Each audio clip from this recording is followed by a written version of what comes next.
All right, people.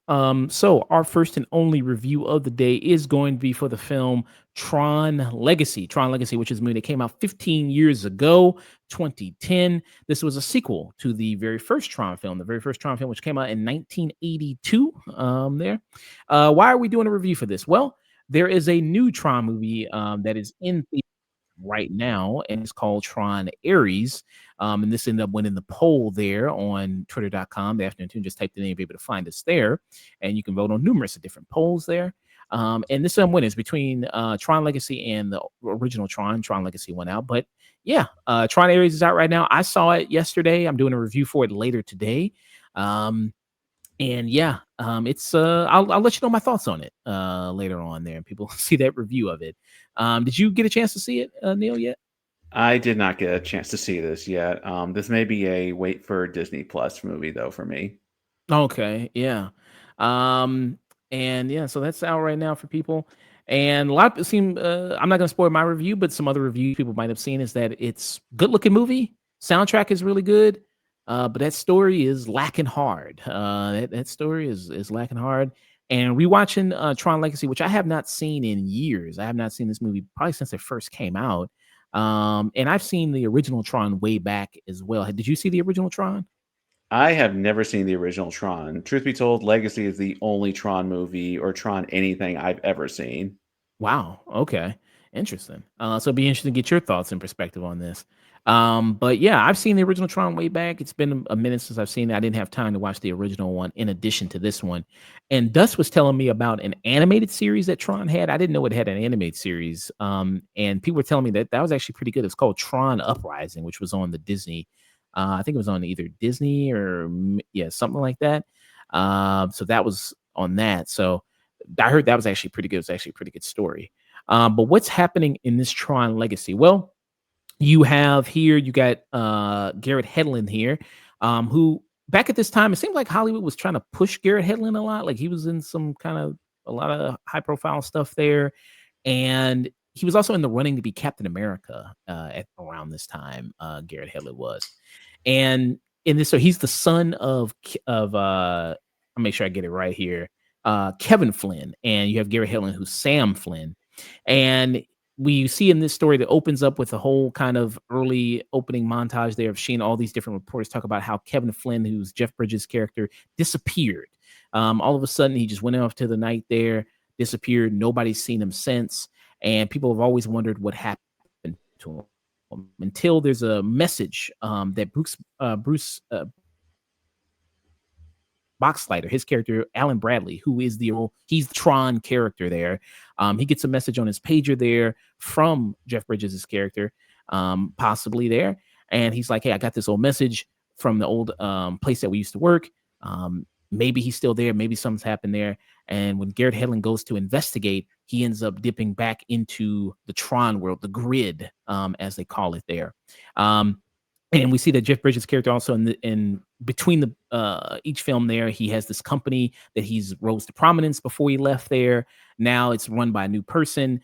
Even though his son is the main shareholder of the company, he has not taken over control yet of the company. Incom, it's called now. And he's not taken over yet. He's a rebellious young youth running around there, motorcycles, parachuting off buildings, stealing information from his own company and releasing it online for free. So that's what he's doing there. And then where we get into the grid, we get the real kind of meat of the story there, where he meets a character named Clue, who is a copy of Jeff Bridges' character. And Clue basically has your classic take over the world, get into the real world kind of world domination kind of scheme going on. So he has to stop Clue from doing that, and then also get back himself to the real world. Neil, what are your thoughts here on Tron Legacy? So I like you have not seen this movie in a long time. So I actually saw it last week to prepare for this, and there are two really outstanding things about this movie. One, the art direction is phenomenal. Joseph Kosinski directed this. This is his first feature film, and he had before this done a couple game commercials, including the Gears of War Mad World trailer that everyone loved. So, but the art design in this movie is phenomenal. Just the neon world and lights and the characters all are very unique looking, and there's to this day nothing that looks or feels like Tron. The other thing that stands out is the score by Daft Punk. It is, without any hyperbole, one of the best film scores I've ever heard. It's legitimately just a phenomenal piece of music, and it doesn't hurt that Daft Punk is my favorite band, so that certainly helped. But the score is just perfect in every scene, and it's just a great piece of ambient electronic music.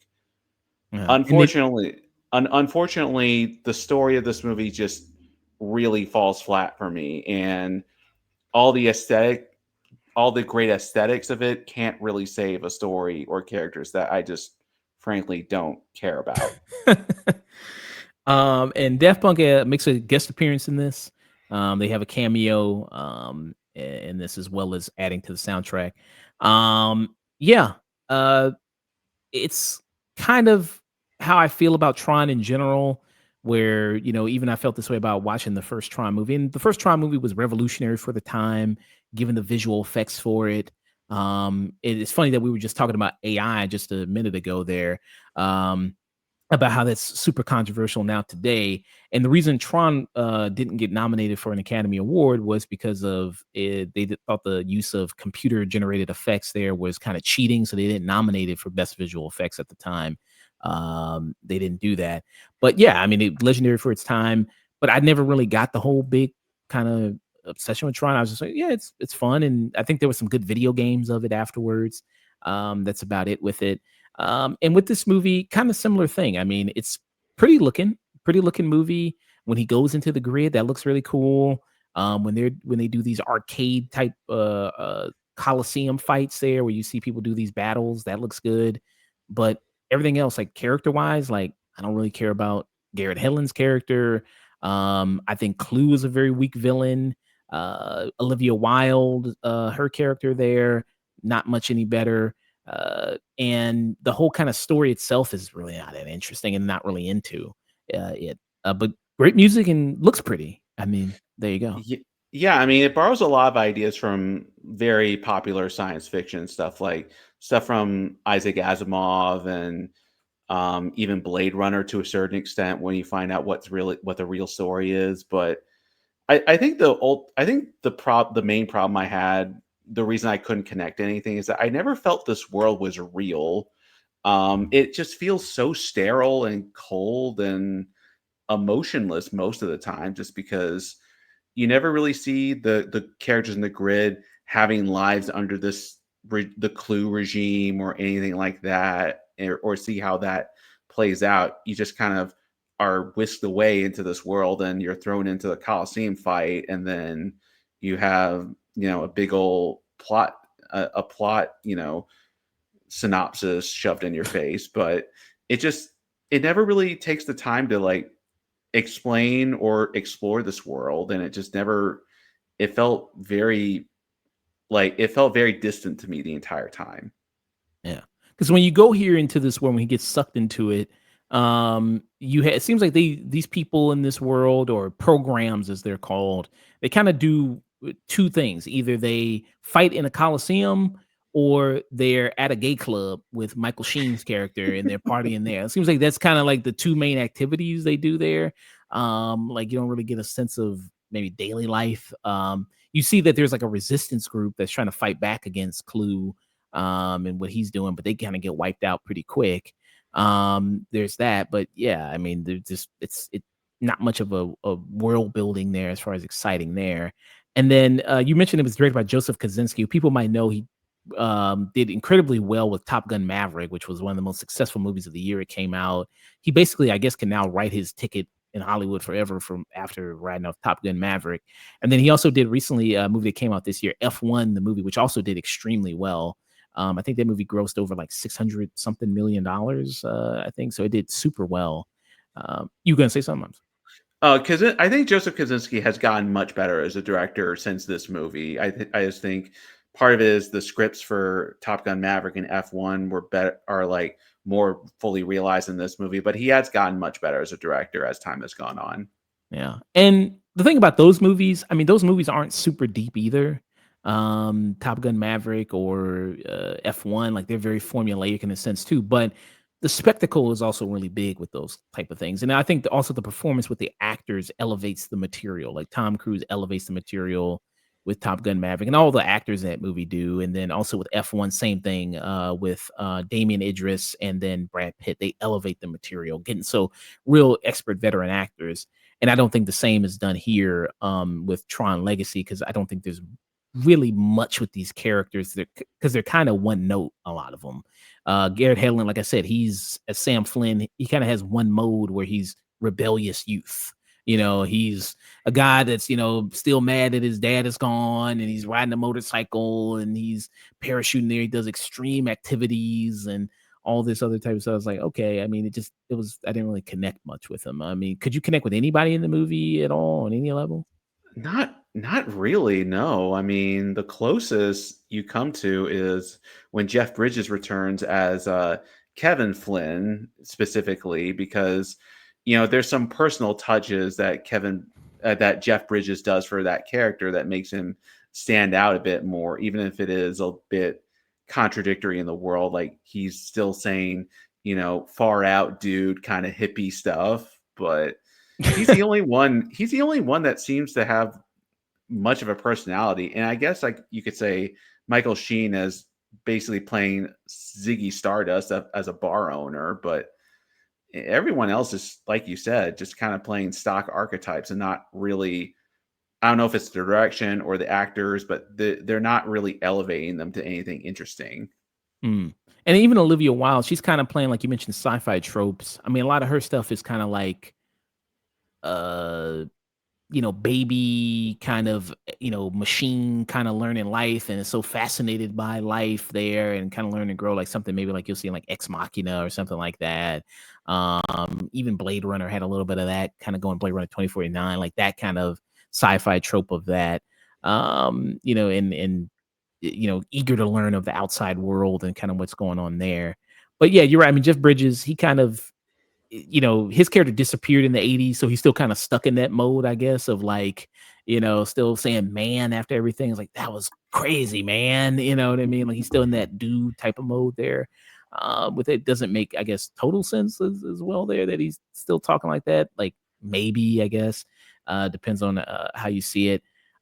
But like I said, visually, this movie does really well. And when they actually get to the scene when he goes to the grid and he has to early on, fight in this kind of Coliseum type thing. This is a good scene. I think this is a really well done scene. What do you think about the action in it?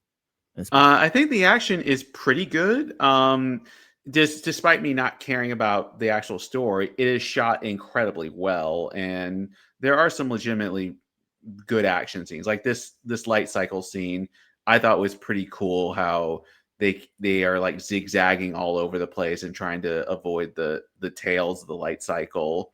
And earlier before this, there's a disc battle that's pretty good. So aesthetically, and just from a visceral standpoint, this movie does the action very well. Mm, yeah. And I think the weakest element of this movie, even when we talked about even kind of the boring kind of characters and kind of lackluster kind of writing in this, I would say Clue, who's your main villain. Maybe it's because I just couldn't get over how ugly Clue looked. And I know it's supposed to be Jeff Bridges. I'm not saying Jeff Bridges is ugly, but just clearly this was like back before they really perfected the whole de aging, kind of CGI type of look there. And clearly it just every time he showed up on screen, it just looked odd. It just looked strange. And it just looked so like it's trying to be like young Jeff Bridges, but we know what young Jeff Bridges looks like because he was an actor in the 80s, and we kind of know what he looks like there. And it's every time he just show up, it just would throw me off completely watching it there. Now it's kind of gotten much better with the whole de-aging stuff. We see the Marvel movies like Kurt Russell, Samuel L. Jackson, we see that. But what did you think about Clue in this? I'm totally with you that the quality of the effects is all the effect is really distracting. Honestly, it really would have worked better if he was less realistic looking, like if he had like lines of code on his face or something just to differentiate him from like a normal human. But honestly, more important than that, I never understood who Clue was as a character. I never understood like his his method of operation or why he was doing the way why he was doing what he was doing.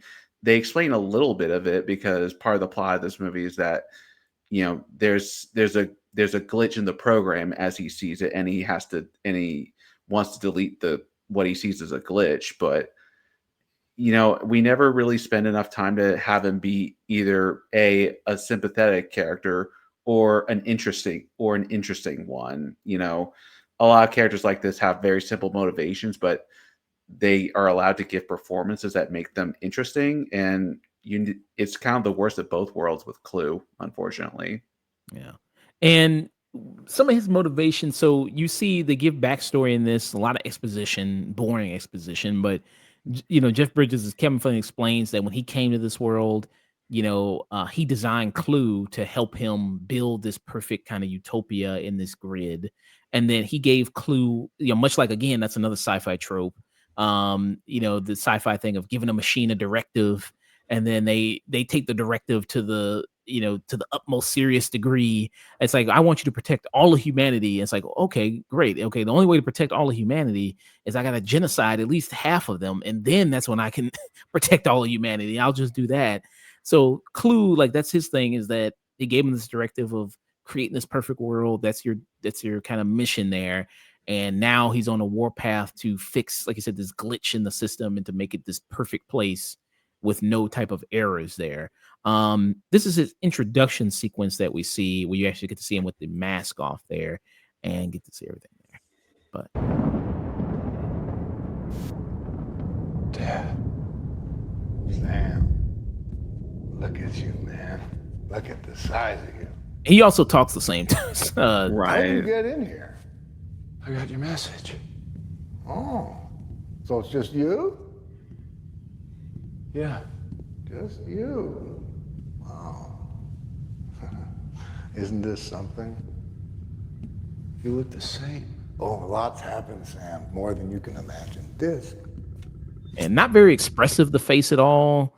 The mouth really, to me, isn't moving correctly. Like, there's just all off there. Yeah. Let's have a look.